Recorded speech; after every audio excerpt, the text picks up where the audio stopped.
This is Empowered Human Academy. Welcome home. Knowing that the tools are there to live a better life. You may just not know about them, but they are there. This is about love. This is about light. This is about the idea that you have everything you will ever need. And this life of yours, this is where you grow, you expand, and you remember who you really are. I'm Abe. I'm Isaac. In Empowered Human Academy, we join with humans of all kinds to feel the inspiration that can only come with empowered living. The stories you hear today are unique, but the energy you hear today belongs to you too. So, with hearts wide open, let's begin. Hey everyone, welcome back to the Empowered Human Academy. I am so excited for this conversation today with our friends, Jonny Mendez and Aimée Mazzenga. Hey friends, thanks so much for joining us. How are you feeling tonight? Hey. We feel good. We're happy to be here. Yeah, we are feeling good. Well, excited to see what unfolds in this conversation. Same. We are so excited. For those of you who are listening, Aimée and Jonny are our friends who we find a lot of inspiration from, style, travel, the way they see the world, and we're just so excited to dive in. So let's dive in. Isaac usually starts. So we always begin with the question of identity, right? Not who you are to other people, not who you are when you're introducing yourself at a networking event, not what you do, although it may have some overlap with what you do. Typically, we interview one person at a time. And so the way I want to handle this is as a couple, when you are coming home and you're not presenting to anybody, who are you when it's just the two of you? And then follow up. I want to know how who you are as individuals feeds into that or is different from that. So let's begin with who the two of you are when it's not a social occasion. It's just you two coming home. What a good Such a good question. It's funny, as we were talking about doing this with you guys, we thought, or I said, Aimée, I feel like we should answer that first question as the both of us. So it's appropriate. We didn't prepare, but yeah. We had some thoughts. Yeah. Cool. I think the first thing that comes to mind of who we are when we're alone is we're very together. I feel like we are very connected as people, and we enjoy time together. Yeah, I feel like we naturally want to do similar things. We spend a lot of our free time doing similar things. Yeah, and we're both very outward people focused. So yeah, I think when we're at home or come home, we try to take care of ourselves, take care of each other in a way that we would naturally take care of others. Yeah. That's the first thing that comes to mind for me. Yeah. Yeah. I think about us at, I think our best, like when we are like fully alive and like fully fueled. I feel like I think we love like hosting people. We love decorating our apartment. We, love like cooking, making cocktails, hanging out, listening to jazz. Yeah. Yeah. Aimée, tell me about how, like, if we were answering the question just as an individual, and maybe we'll find it ties into the collective answer. Tell me about you. What words of identity do you choose for just Aimée? Oh, just me. I think words that I resonate with would be something around truth, telling the truth, or seeing the truth. And then something to do with beauty, the creation of beauty, being inspired by beauty. Things like that. Those are aspects of my life that I feel at home in. Yeah. And if I'm seeing the truth or speaking the truth or telling the truth or whatever that is, and bringing my gifts to the world in the form of beauty, whether it's an experience or my work or a relationship, I feel the most like me. Yeah. Authentically me. I'm like, oh, I'm living. And it's not always, telling the truth isn't always pretty. So it's not always like, oh, this is great. But that feels the most authentic to me. Totally. I have a follow-up question for that, but first I want to ask Jonny the same thing. Like when it's just Jonny, who are you? Man, I think I feel like I have two modes. Okay. I think for most of my life, my like default mode has been optimism, future focus, positive, like lots of movement in my life. Yeah. I feel like that's how I've seen myself for most of my life. Yeah. I think that, like I said, that feels kind of like my default. Sure. I think that my truest self is a layer beneath that. Okay. Where I think it's, I think being more present with my emotions and being, not as focused on the future, but focused in the moment. And okay. I think I've found with myself that me being ultra positive, me being ultra future focused has been the result of me running away from like quote unquote unpleasant emotions. And so I think like living in this space of holding the positivity and the futuristic part of me and like blessing that. Yeah. But then also, going the layer deeper and, just like being present with like where I'm actually at. And, Yeah, that makes sense. Thank you. I want to know how. Well, okay. First, the follow-up question that I had. Aimée, you used the expression "authentically me." In what situations? And you mentioned like you're like you love like social situations. Maybe that's it. But in what situations do the two of you as a unit feel authentically yourselves? Like the places where like you catch each other's eye and you're both just completely lit up. What does that look like and feel like? Like what's a typical situation where I could see the two of you feeling entirely like your authentic selves? Wow. Does that good, happen? Like, good. Do you have trouble that finding does that sort of happen. thing? Okay, cool. No, it's such a good question. I think there's like two answers to it. Okay. In my book, I think one is. I'll answer the second. Okay, let me start over. Cool. I think there's two elements to it. I think the first one is usually involving people. Okay. Yeah. I think we're both extroverts. We're both energized by people that energize us. Yeah. And we love hospitality. We love, cooking and just enjoying life with people. And I think one of the things that makes us both come alive that has to do with hosting is getting to share experiences with people. Yeah. And I feel like every time we go on vacation alone, we're like, who would love this place? Totally. Abe and Isaac. We got to come back here with them. Yeah. And then we spend all of dinner like talking about Abe and Isaac and how much we love them. And so I think we genuinely feel really alive when we are getting to share what we love with others. So whether that's like our home or good music or good food or Johnny's very strong cocktails. Cheers. I think that is, I think that's a big place we feel energized or authentically us. And I think when we're doing that as a connected us, I think that's like the cherry on top, which I would say is probably most of the time, but we've worked at being us in those settings and letting us both bring what we uniquely bring to those settings. Yeah. Yeah. And, being energized equally by it in our own ways. Yeah.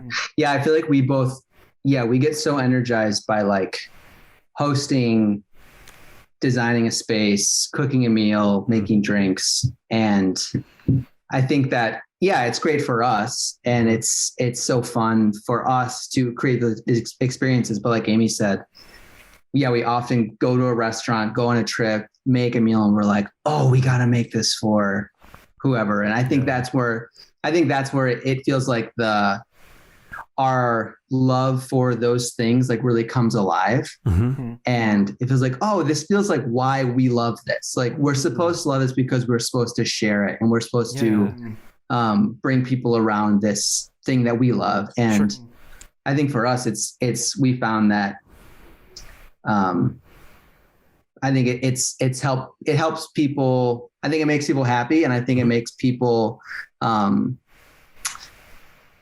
easier to connect with. Like they want to come and experience a peaceful environment and eat a good meal. And it's like, I love when like we sit around a table with our friends or whoever, and we're like pouring out where we're at in life and talking about where we're at. And it's like, that just makes me so exciting, makes you excited to feel like we created this environment for that, for space for other people. Yeah. And I think we always dream about like, maybe we should like open a restaurant, or maybe we should open a hotel or whatever. Like, I think we just get so pumped about doing that kind of stuff that, we get a real energy high off of it. Yeah. Well, totally. And going back to your first question, it kind of felt like the first time we actually had to come home to ourselves and to each other, I think for a lot of people has been the last year of being pretty isolated as two people who are productive and extroverted. Yeah. We've now said, we could move overseas and be alone, because we learned we can really be alone for an extended period of time. Yeah. It's not that we didn't think we could, but that wasn't always the first thing we would choose, although we love being together. Totally. Well, it's interesting. I think one thing we learned this last year with just being the two of us is like treating ourselves like the way we would treat other people. Yeah. Like, let's not just like build out the big, beautiful charcuterie board and make all the cocktails for the company, but let's do that for ourselves. And I feel like we did that a lot more this year. Yeah. To an extent that we would do it for having friends over. And I think we both have looked at each other a lot and been like, this is really nice. We got to do this more often. Like, we deserve it.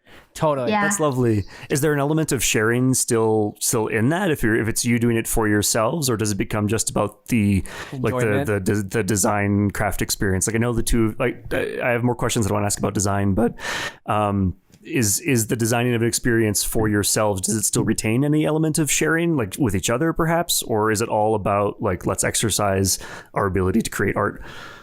It feels like it's a good question. I haven't thought about it like that.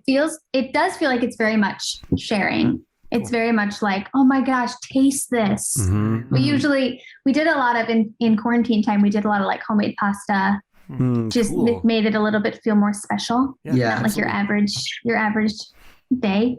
Yeah. So I do feel like, we did a lot of like, let's move the dining table into the living room and put a tablecloth and we did do a lot of stuff like that. Different clothes than what you're wearing. So I cooked for you more too than I have in the past. Yeah. Nice. And that was more not like, oh my gosh, taste this. It's more like, this might suck. I've never done this before. No, like, you're a good be cook. Careful, but eat this. No, I feel like it was sweet. It was a sweet time. And it brings an element of something different because we've been doing the same thing for a year. So how can you kind of shake things up in a way that we would at a party? Yeah. Right. Like one of the things that I've seen in on your Instagram, Aimee, like you kind of give tips on how to host well and how to be intentional doing that, like, and how you both were able to do that this year for yourselves. I mean, it seemed like it was an enjoyable process, right? I have all there was to do. Yeah. Yeah, completely.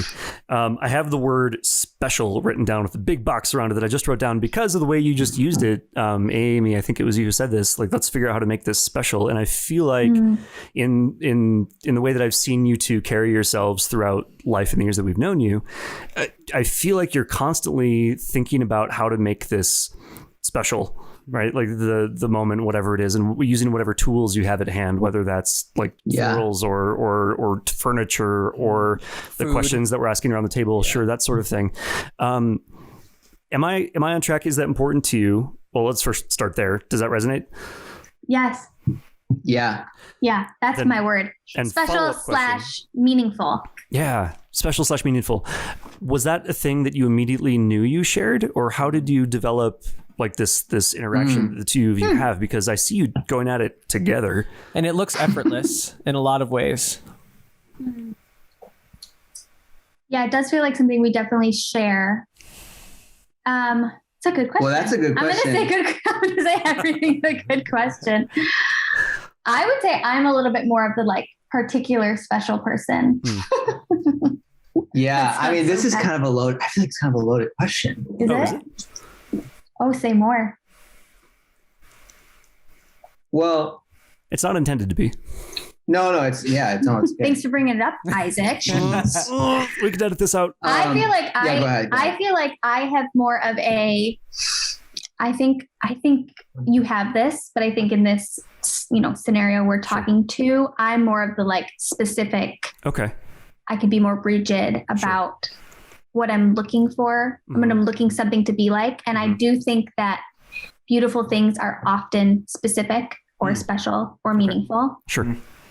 I think beauty can be really haphazard, but and it is, but I think when it comes to an experience, I think what often makes it special is the particularity in which you do things, which is also, of course, my wiring. You can have a really beautiful freestyle party, but I think I'm the one that thinks through like every step or moment or plate detail. or detail. I think I'm maybe a little more detailed, but you're definitely also that way.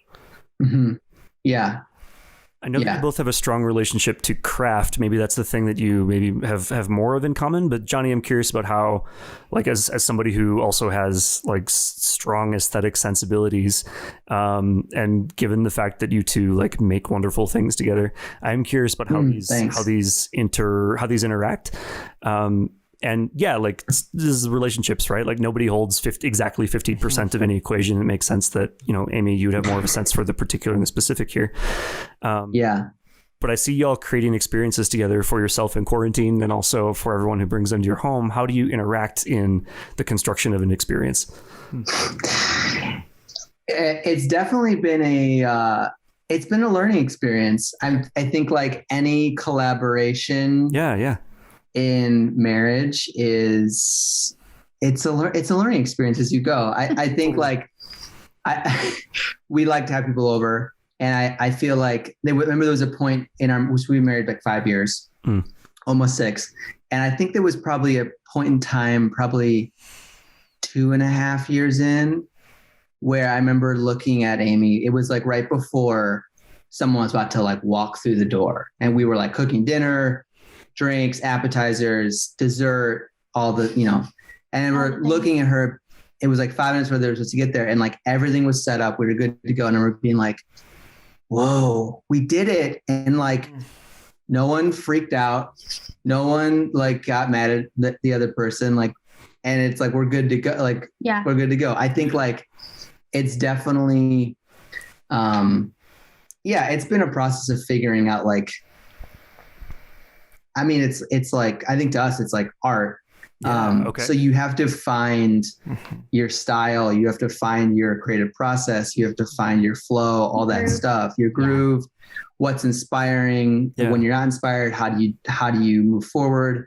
So it's definitely been, and then it's 2 people involved. So it's like, it's definitely been a journey of figuring out how you make that happen. And, I think over time, our preferences I think we've like both sacrificed things, and our preferences have like come together. But we've learned a lot from each other. Yeah, we've learned a lot from each other. And I mean, so I feel like we have more of a group now, but it's definitely taken some work to get there. Yeah. Well, both of you are artists, and it's interesting because you both are in the creative fields. And I mean, I think we see that, and a lot of people see that in how you decorate your home and in your actual work. Like Jonny, you're in music, Aimée, you're in design and photography, like all these different things. So do you have a design or an artistic approach to life, to your relationship? Let's talk about relationships. Like, is the way you communicate with each other or how you are growing together, like really kind of art/designed focus? Do you think like an artist as you're creating your relationship, if that makes sense? Or and if not that, like what language do you use for the way that you think about creating this? I'm not going to say that's a good question because it is. It is a good. Let's just from now on, these are all great questions. Perfect, thank you.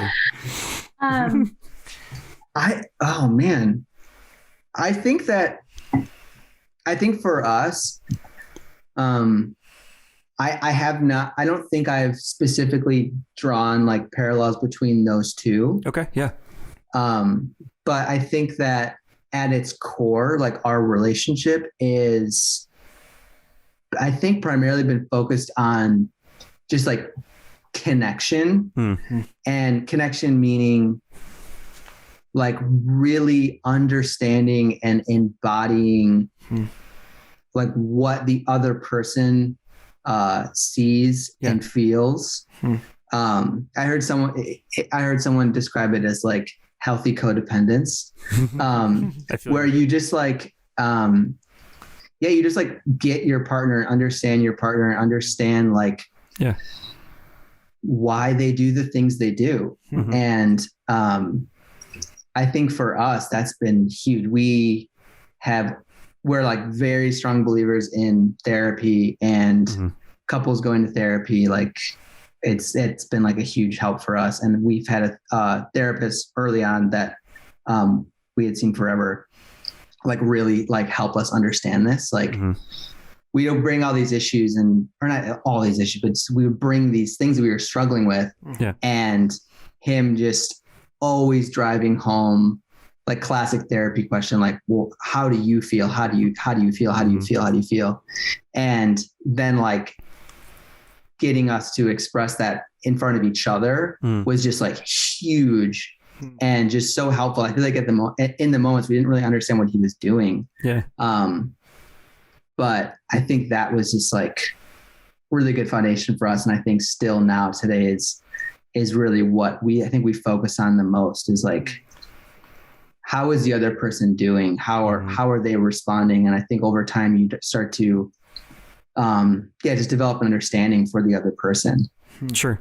Would you say, what's the question that I want to ask here? When we back up and look at the 5 or 6 years you've been together, or 9 years we've been together, but we've been married 5 years. We talked about this earlier. Cheers. We've been married almost 6 years, together for 9. Yeah. There it is. Awesome. Okay, cool. So when we look at the arc of like that nearly a decade of y'all being together, if we back up and look at that whole thing, what trends are we seeing in the development of you understanding how to be together, Jonny, the things you were talking about? What characterizes the growth that you two have experienced together? I know it's a good question. I just texted you. Perfect. I think there's a very strong theme along that arc of growth and things like therapy and self-awareness. And I feel like we took a very deep dive into that early on. Okay. Yeah. Why? Why? Yeah, I apologize a little bit for interrupting, but I'm curious, like, what made you go, oh, we need to dive into this? That's a valid question. I think for me, there was some fear around getting married. Okay. That I didn't really know was there until Jonny was like, I would like to marry you. And I thought, oh, I think I would like that too, but that feels very scary. Sure. Yeah. So, like no one does. We took a premarital class at our church. We weren't engaged.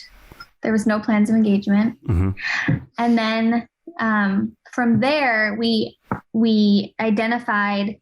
So the premarital class was like more or less pretty lame. It was pretty lame. Yeah. Yeah. It was pretty like surface level, nod and smile. Yeah. But which way there you was have the toilet paper. I get it. Yeah.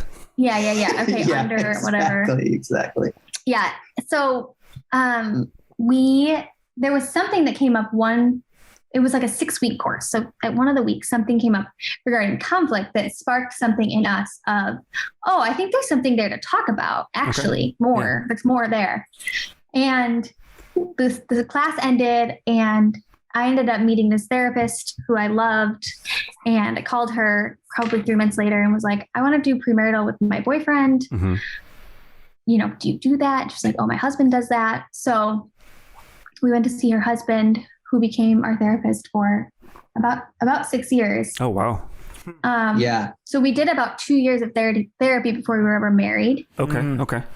Which I think is a big reason for our connection today. Because I feel like we laid a really strong foundation in the early days before we were even married and dealing with married things, Yeah, like yeah. in-laws and money and housing and Yeah, I just feel like we knew what we were getting ourselves into. Like I didn't I feel like a lot of people would always say, like, oh, wait till you get married. Like yeah, you'll really find out who he is. Yeah. And I feel like when we got Thanks. married, it honestly made getting married just like purely really fun. Mm. Cause like, I know you know me. Yeah. We kind of got all the like quote unquote hot topic stuff out of the way. Sure. Yeah. Sex, money, in-laws, all that stuff.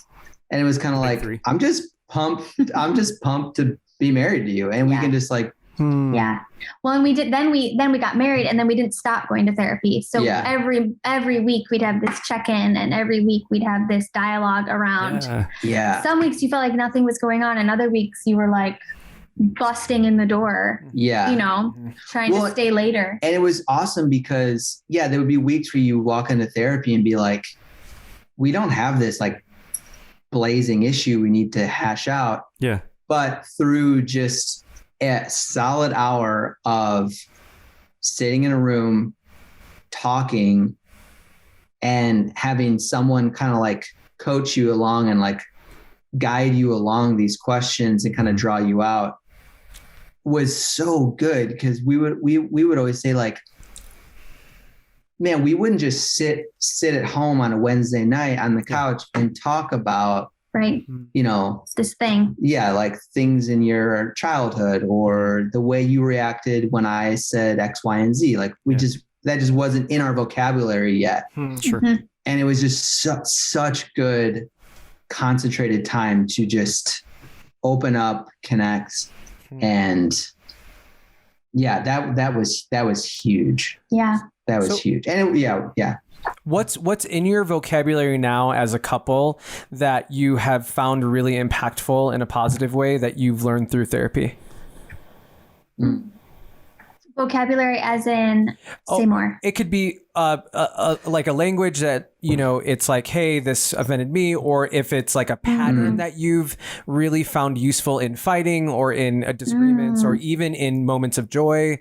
And I'll cast this through like the lens of empowerment, right? Like nominally, it's the Empowered Human Academy, right? So when we're talking about what it means to like do a relationship on purpose, what tools do you now have between the two of you for doing your relationship on purpose?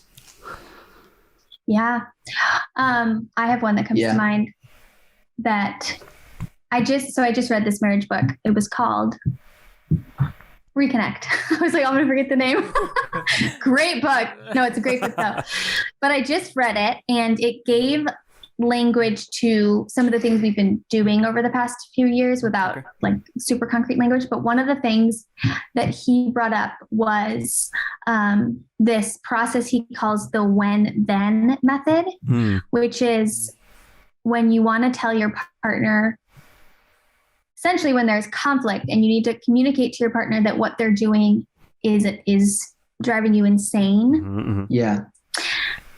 So let me just give an example because I feel like it'll probably be better Yeah. than me trying to explain it on the front end. So if Johnny, went out with his friends and said he'd be home at 8 and then it was 9:30 and he wasn't home and I'm calling him and I'm crabby and I probably think he's dead. So instead of him coming home and me saying like, what the heck, you're such an idiot. Why didn't you answer your phone? I didn't know where you were. Yeah. You always do this. Yeah. You always do this, really, way to attack a situation. Yeah. So one way that we have learned, which Johnny was kind of alluding to earlier, was learning to name what's going on in us first. Okay. Because that invites compassion and understanding and it takes out the blame. So if Johnny walks in that door, I've been waiting for him for 2 hours, I would say, hey, when you stay out late, then I really feel forgotten. I really feel lonely. I really feel scared. And that's such a different conversation than what the heck, you're such an idiot or whatever you would say. Yeah. Cause then I hear like her heart in the situation and it's like, how do then I get defensive about that? Like those are her emotions. That's how she feels. Sure. So it's like, it's like a window into her heart at that moment where I then can be like, oh my gosh, I'm so sorry. I did not mean to make you feel like that. I'm sorry that's how this comes across. Yeah. It kind of takes away the sting. Where if it was like, you always do this, you're this horrible husband. I mean, what are you going to, it's like you get defensive. You want to fight back. Yeah. And then it just turns into a massive fight. Yeah. And then you don't know what you're fighting about 10 minutes later. I understand. I want to zoom in further on like what it is about seeing, Jonny, you were saying seeing Aimée, but seeing each other, presumably what it is about seeing into a person and what they're up to that is disarming, I guess. Like what is it about getting that window that allows you to move forward productively and earnestly? And why is it important to be aware of? Yeah. I think the best way I've heard it described is that it is a tool for empathy. Okay. So oftentimes I think when people get married, wait, what is a tool for empathy? Seeing okay. the other person. Okay. Yeah. Understanding the other person, having empathy on, knowing their story, knowing their personality, knowing their childhood, and having compassion on the parts of Jonny that are acting out of his childhood narrative. Sure. And same for me. Instead of saying, why do you always do this? I say, oh, I know why you do that. And it still bugs me, but I have empathy because I know you're not trying to do this to stress me out. Yeah. I see you think. But I think, sorry, can you repeat the question one more time? Totally. Yeah. Well, so, and to ground the question, like I was struck by how like having a window into the way you're describing it into Aimée's emotions at that moment, how that simple fact of being able to see her like that would be something that causes you to like drop defense and to like just engage with what is actually happening rather than trying to like preserve a narrative of some kind. Like I'm curious about what about that allows you to, if we can put it this way, drop into reality and get out of your head. I'm adding too many words here. Yeah. I want to know more about what that feels like for you and why it's important. Yeah. I think it just gets to the core of the person. It gets to the core of the person. I think that I am not, I'm not like, I don't think I am necessarily afraid of her being angry or sad if I understand it. Okay. And I think that that's what we're talking about. Like it's like, it feels like I'm able just to see into the person. And, I think I'm able just to like, I think it just makes it way more feels like an open natural door to just connect with that. I think that when you see someone in need or someone who is like putting their heart out on the table. Yeah. I mean, I feel like you can't help but just to like want to reach for that and hold that. Sure. Is this tied to the word of like together was a word that you all chose for yourselves? Is there a tie here? Yeah, I think so. I think that's really what like creates togetherness for us is I think we do this back and forth for each other all the time. And honestly, we've like stepped back over the last year with all this extra time. Yeah. I think we've seen the undercurrent of these dynamics that we have learned to just do that now more often than not probably feel more effortless. Okay. And honestly, like I think the beauty of I think therapy and I know you guys are into the Enneagram. I think the beauty of therapy and the Enneagram is that I think Enneagram specifically, it kind of feels like the manual for your partner. Okay. Like you can read about your partner's type and be like, oh, obviously you need to like expand on that, not like put everyone in that box, but like it feels like kind of a cheat sheet on how to get ahead and like understanding your partner. Yeah. But I think for us, there's time. I mean, I feel like we're describing the situation of me coming home late.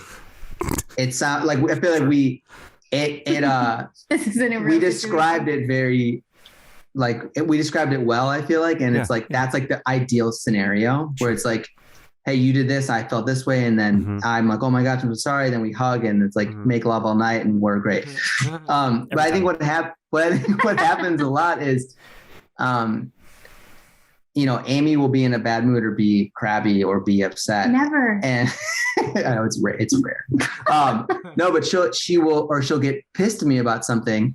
And I think because of therapy, the Enneagram, understanding who she is, it's not as easy for me to quickly go to like, oh, she's just crazy. Like women are crazy. She's just crazy. I don't understand her. I don't, she's this like impossible partner to live with. I don't go to that. I usually go to, okay, well, I know this about Aimee's story. I know she shared this with me in therapy. I know that she struggles with this. I know that she's probably in a shame spiral about X, Y, and Z. Okay, I'm going to give her grace in that situation and just say, babe, it's okay.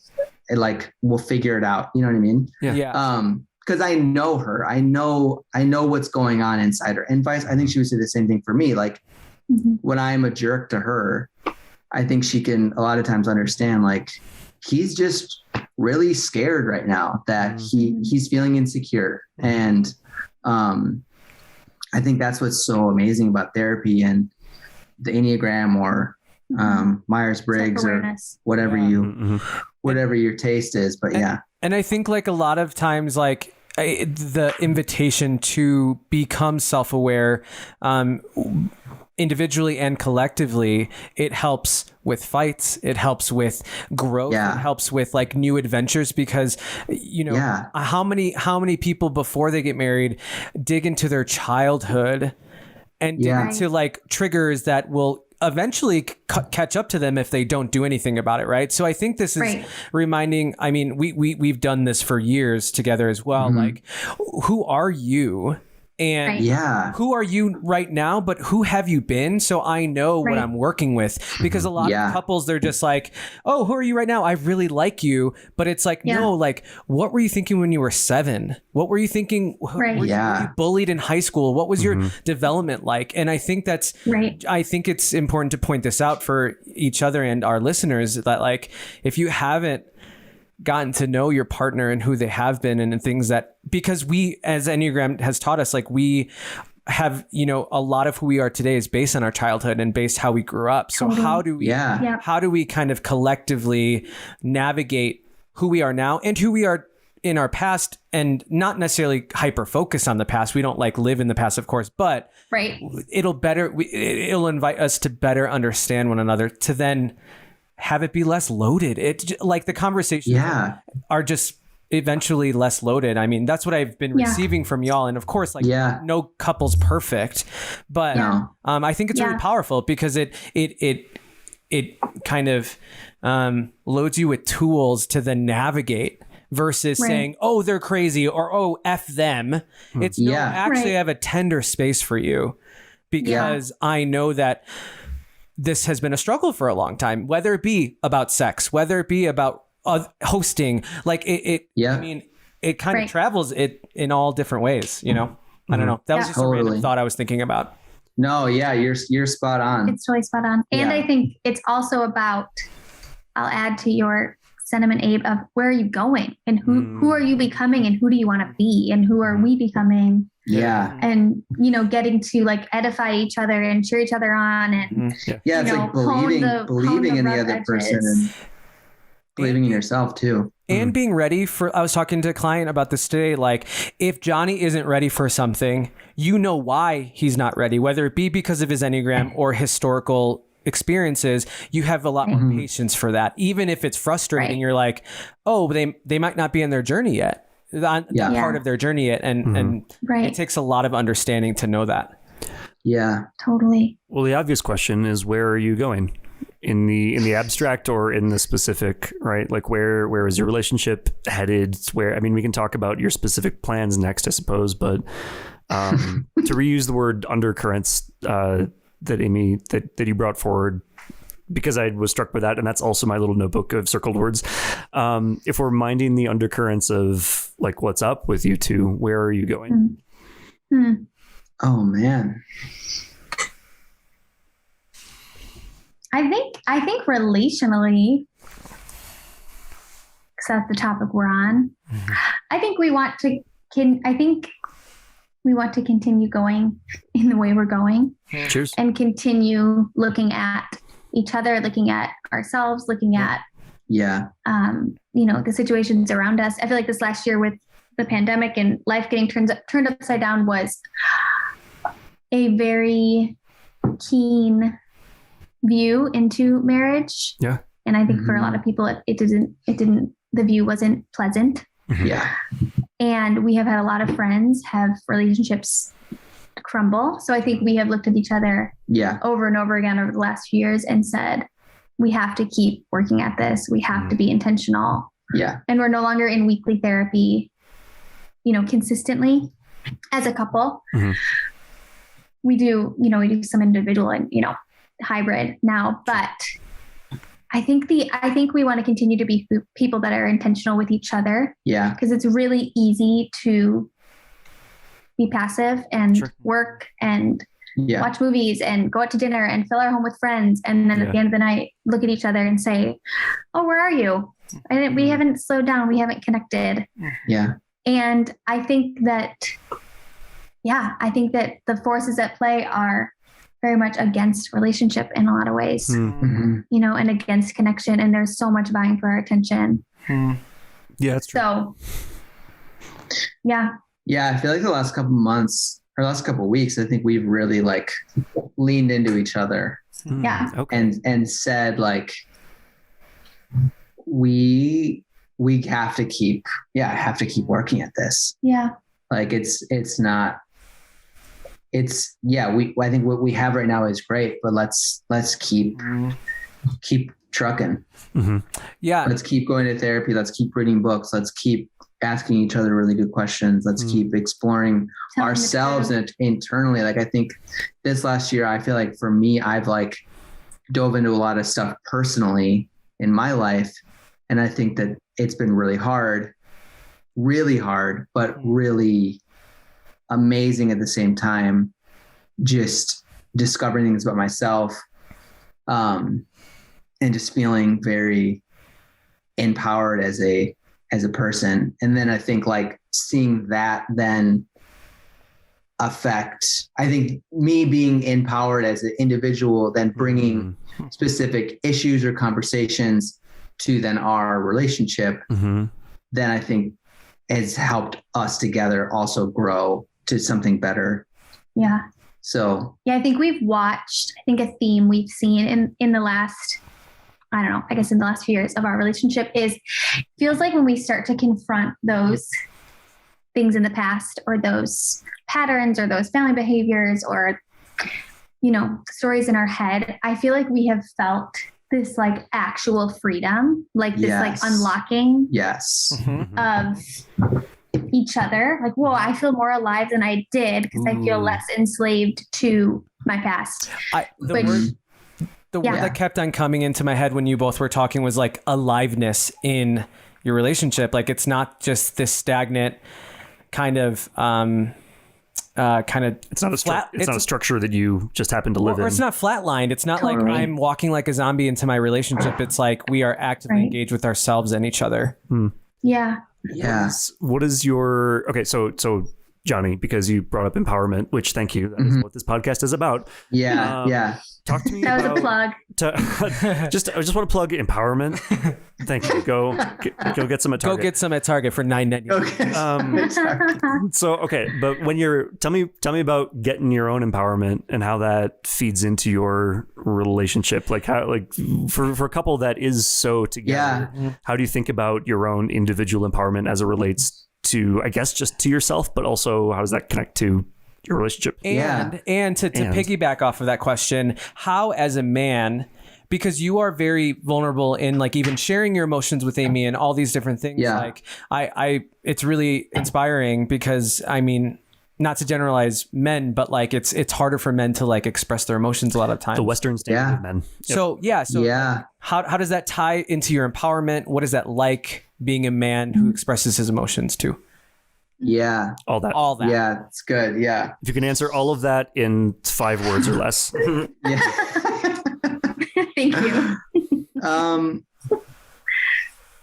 I think for me, this last year, I think I've really looked at my family of origin and just the house that I grew up in and the relationship I've had with my siblings, my parents, and just I think there's a certain amount of loyalty we all have to our families. And I think that I have found that you have to break that loyalty to your families and not even confront, just name some of the things that you have felt in your family or things that have been done to you. Yeah. And I think that it's not easy. And it's, I think a lot of us have this resistance to that because we have this loyalty to our families. I mean, it's like you have this, built-in love for your parents and your siblings and all this stuff. And it's like, it feels very, I guess, like countercultural to say that it was hard. But I think for me, when I was able to say, hey, it wasn't perfect, this hurt me, and just simply name those things. Yeah.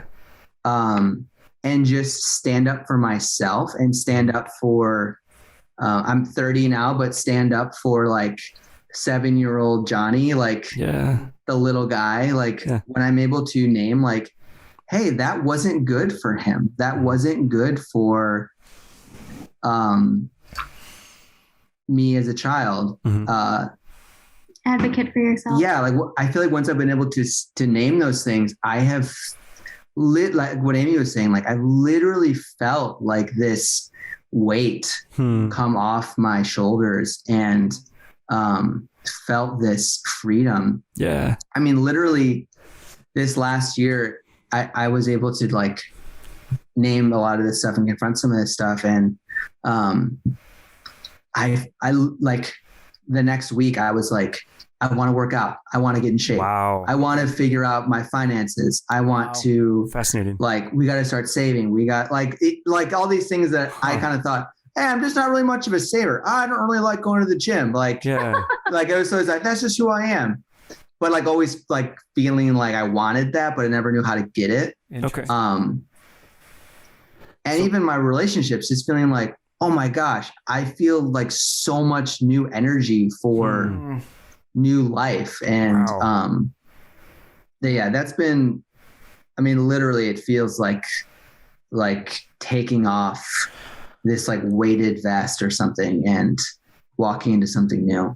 Yeah, totally. Has your, I heard the word loyalty.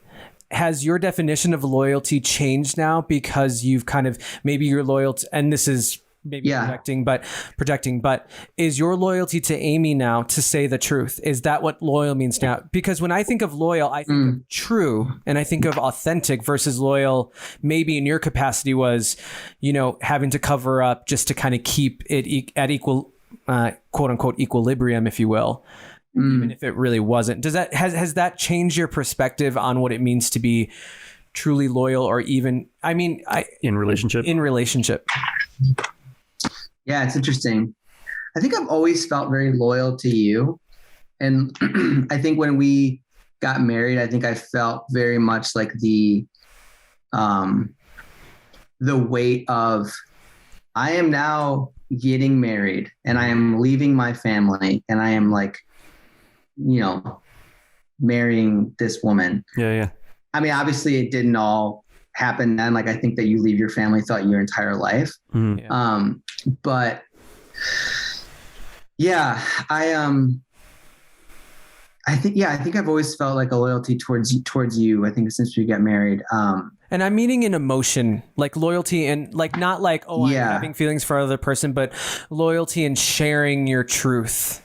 Like, even if it's hard, even if it's, you know what I'm saying? Does that make sense? Yeah, I think so. Yeah, I think that I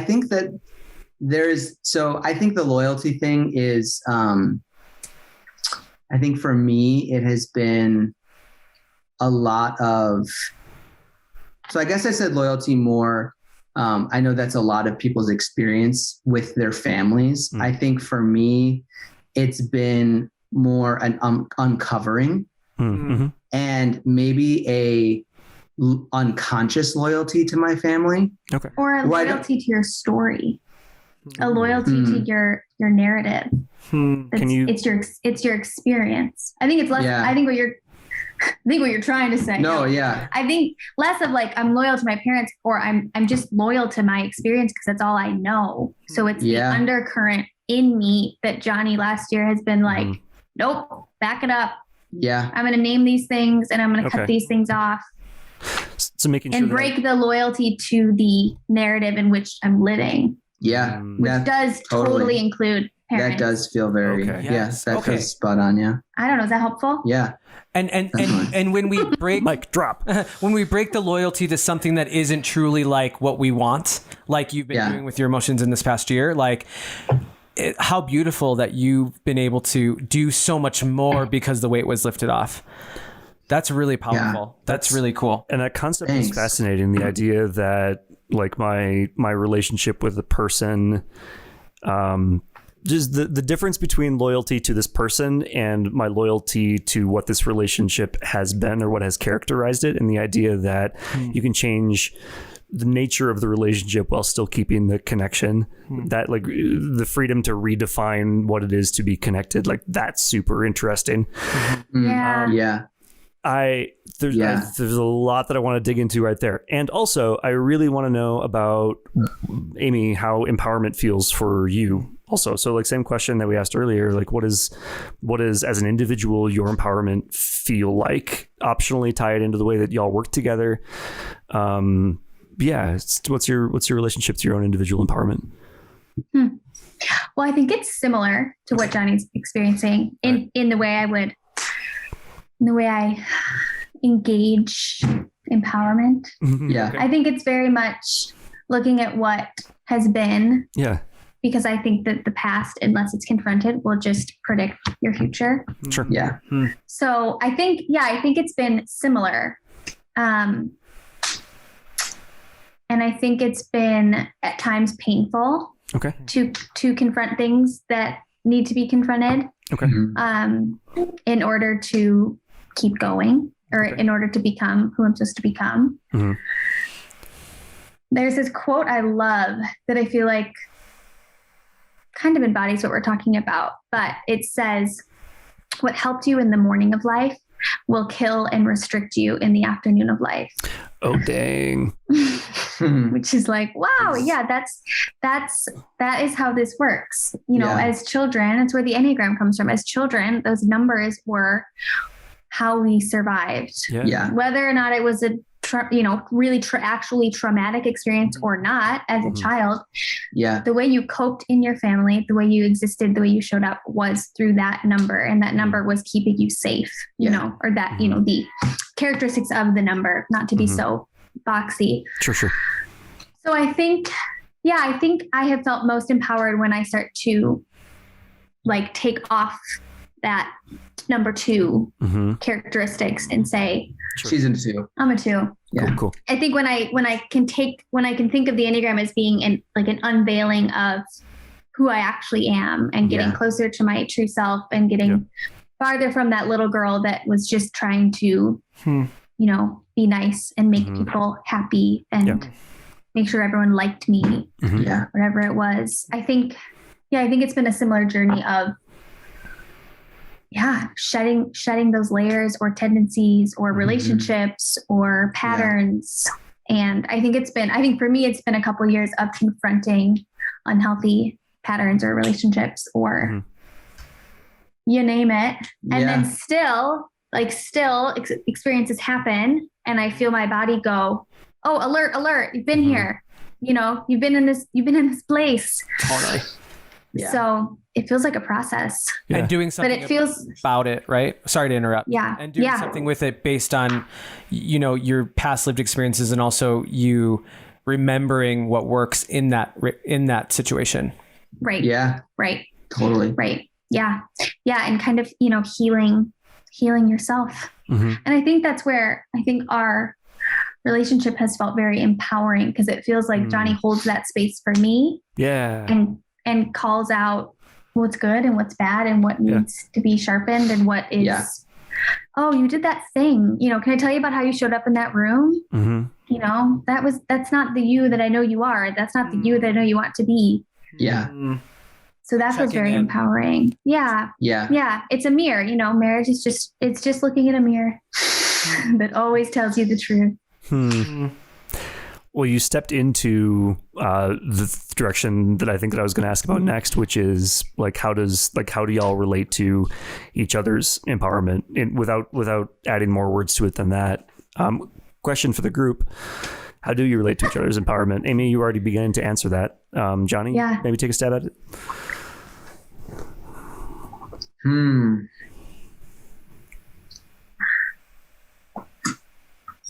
Yeah, I think it goes back to like, I think what we've been talking about, just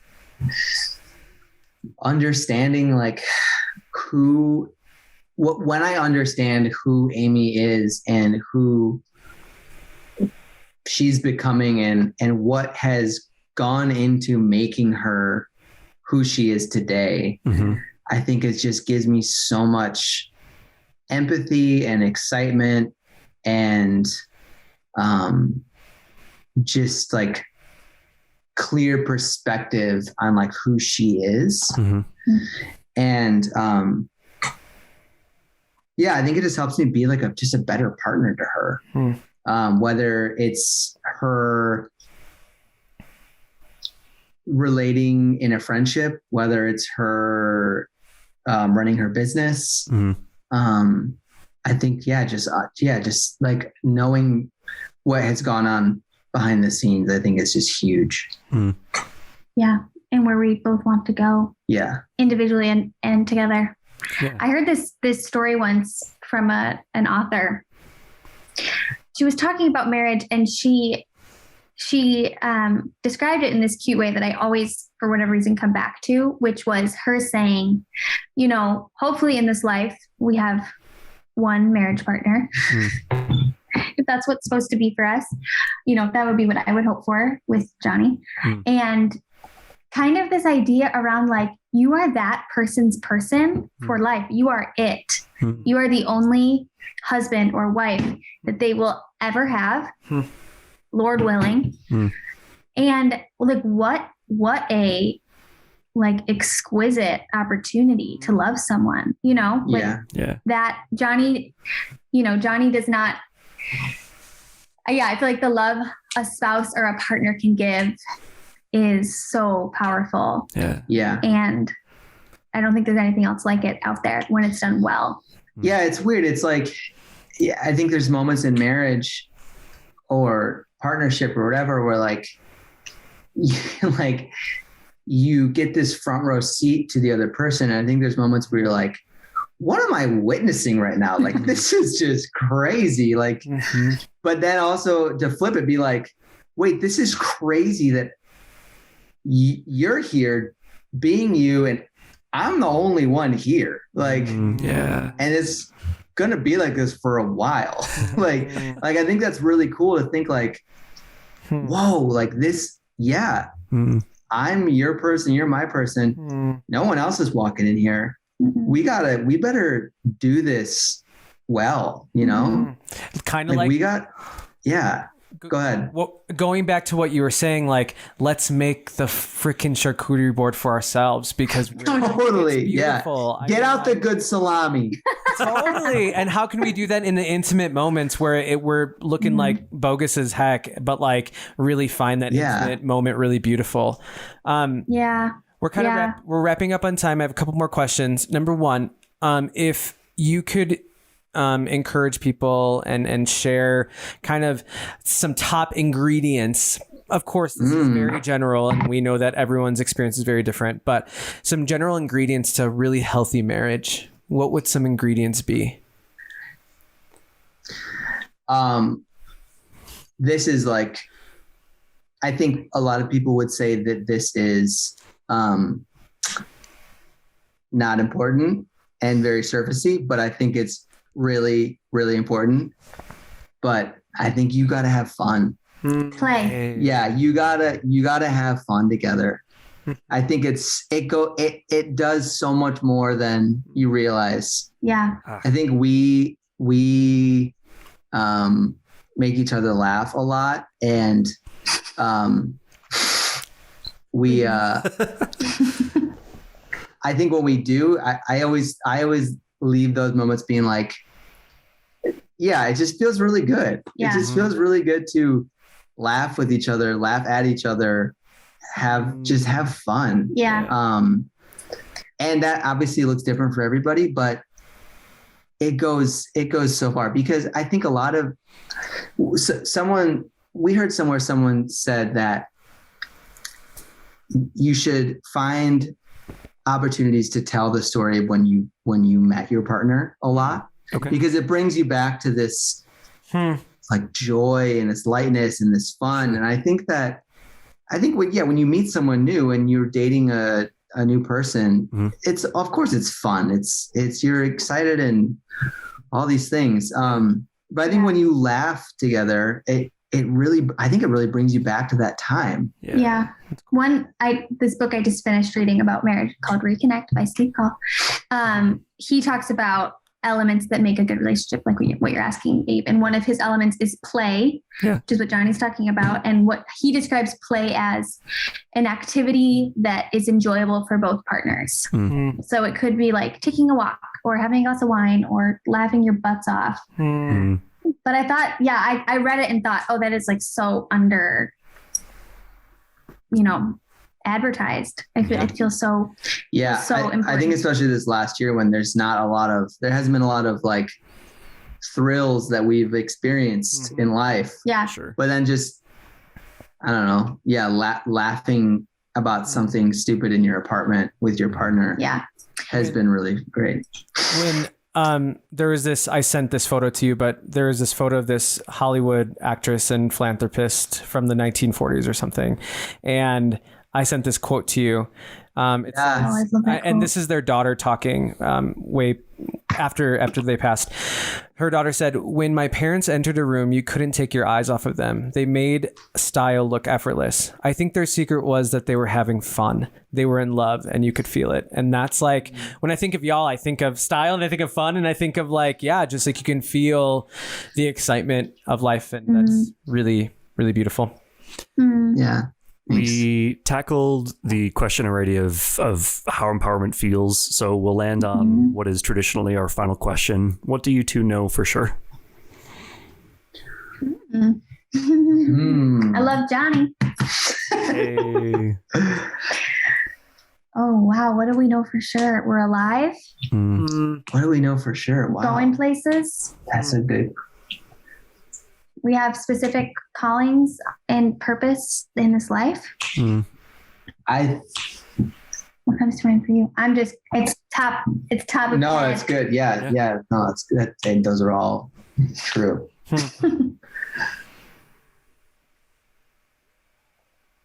I think in the spirit of talking about relationships and empowerment and living your best life, I think that one thing that I think I've really relied on is like knowing that the tools are there to live a better life. You may just not know about them, but they are there, whether it is a book, a podcast, a relationship, a song. I mean, there are things out there that will move you forward. Then they will open your mind, and I think there's been seasons of my life where I think I have thought, I guess this is it. This is kind of the life that I have these issues. She has her issues. My friends have their issues. We're just here, I guess. But I think, I don't know. I think I see it differently now. I think I see, no, there are little things all around you that you can do. And they don't have to be these exciting things, these big grandiose things, but they're there. Yeah. And I think I feel like paying attention to yourself will get you there faster. Yes. Knowing yourself. A lot of it's in you. Yeah. Well, Isaac's about to cry. I just did a little bit. That resonated with me super hard. Thank you. Friends, thank you so much for this conversation. For those of you who are listening, Jonny, and we didn't even talk about this. We could talk about this for hours, but Jonny is a very successful musician and music composer. Aimée is a very successful and very talented designer and photographer. Check out their work and just be inspired by their art, and hopefully you were inspired by their words tonight and their intentionality. I appreciate you two so much. The layer that I would add to that is that, like, dear listener, if you go out and take a look at the things that these wonderful people have made, you now get to know a little bit of what has gone into the lives that have resulted in what you see. And the people who are out there making the things that you see have stories like these, and they're working on creating their lives. And there are people like Jonny and Aimée who are doing that on purpose, who are sure that the tools exist and they're finding them and using them. And I guess the whole point of this podcast is to remind you that you can do that too. Jonny and Aimée, thank you so much. I love you. Thanks, guys. Thank you. We appreciate you. Thank you. Thanks for having us. This has been great. This has been so cool to be here. We love what you're doing. Yeah, we love what you're doing. Can't wait for you to make us like a charcuterie board in the summer. Okay, bye. Bye. This podcast is the work of Lightward, our company, named for that toward the light direction which informs every single thing that we do, including money, which means, like everything else, the way we earn revenue is not based on industry norms. It's based on what feels deeply right and aligned by passing through the door that feels like it has more behind it, not less. And the way we keep this podcast going is all Lightward. It's pay what feels good. It's an exchange of value between you and us. We're keeping conventional podcast advertising totally out of this. And here's how Pay What Feels Good works. We give you this episode because it feels good to do so. And you consider, honestly, what number of dollars this episode is genuinely worth to you. I do not care if that's $3, $1,000, or literally $0 and a heart emoji, as long as that trade genuinely makes your day better. And the energy there is the entire point. That is what we're building our business on. No advertisers, no selling your attention, just you and us, trading value in a way that builds us both up. So whatever the number, when you're done listening, head to empoweredhumanacademy.com and hit the Pay What Feels Good button. We use this policy across all of our company's work, and I'm really excited to bring it here to the world of podcasts. This is us voting for the world that we want to see. Thank you for being here.